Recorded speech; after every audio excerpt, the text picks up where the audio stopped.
ఈ లోకంలో ఉన్న మనుషులందరూ శారీరక రోగులు కాకపోవచ్చు.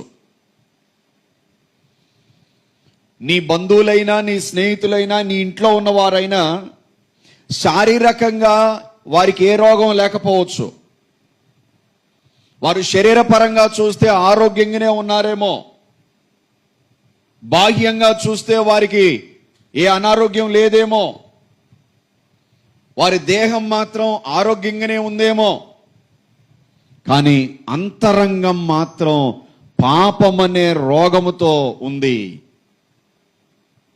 మానవుని యొక్క హృదయము, మానవుని యొక్క మనస్సు పాపముతో నిండి ఉంది. నీ కుటుంబంలో ఉన్నవారు, లేక నీ బంధువులైన వారు, నీ స్నేహితులైన వారు, నీ ఇరుగు పొరుగు వారు, నీ గ్రామ ప్రజలు, వారందరూ కూడా శారీరకంగా చూడడానికి ఆరోగ్యంగానే ఉన్నారేమో, కానీ వారిలో పాపం అనే రోగం ఉంది. ప్రియ తల్లి, ప్రియ సహోదరి, సహోదరుడా, ఆ పాపం అనే రోగము వారిలో నుంచి తీసివేయబడాలనంటే, వారిలో ఉన్న పాపం అనే ఆ రోగాన్ని తీసివేసేవారు ఒక్కరే, ఆయనే ఈరోజు నేను ప్రకటిస్తున్న యేసుక్రీస్తు ప్రభువారు.